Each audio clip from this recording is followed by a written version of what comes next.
You've got questions, we've got answers. My name is Tracy Meisner, and I'll be your host today on Run It Like You Own It.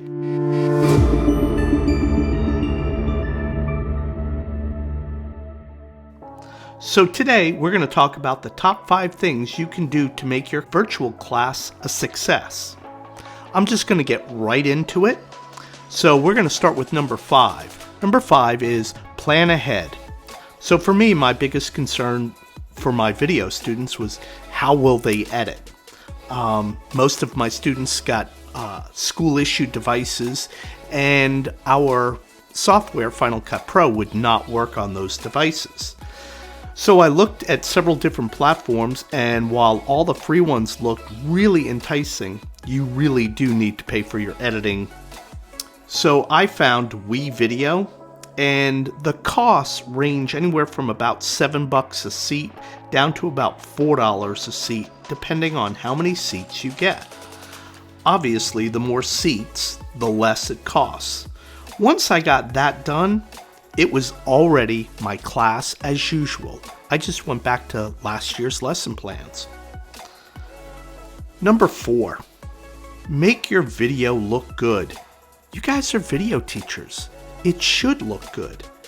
So I suggest investing in CamLink. CamLink will allow you to use your studio cameras to stream yourself. So CamLink costs about $130. It's made by Elgato. And basically you plug this into your USB and it's got an HDMI connection, and it will turn any camera into a streaming camera. I use my Canon XA11, but honestly, you could use anything. You can use DSLRs.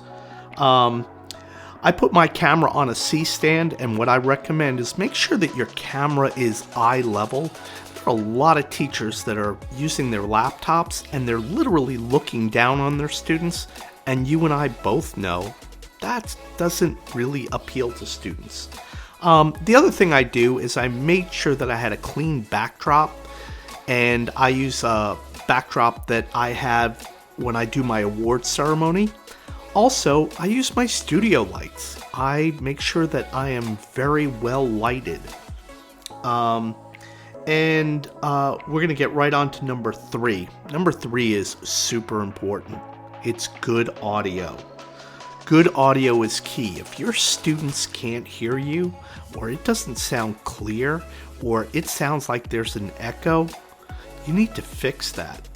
Easiest thing to do, plug in a USB mic. And I went into one of my edit bays. I got my mic arm, connected it to a new table, and I use my USB mic as my audio. And that gives me really, really clean audio, and that is super important. Number 2, keep it short, folks. Our classes are down to 45 minutes apiece, and I like to keep things very short. I will show them what I want them to do. I'll explain it. I'll leave a sample up, and then I will allow them to go edit. My synchronous lessons should last between 7 and 10 minutes. I think your students will really appreciate that, especially if they've got an activity to do. And finally, the number 1 thing you can do to make your virtual class a success: be consistent and warm. Kids thrive on consistency. Every day, there's a welcome by me in class. A quick catch-up on the day, or maybe I'll review yesterday's activities, kind of refresh their memory. Then I take roll with the students, typing in the word "here" in the chat box.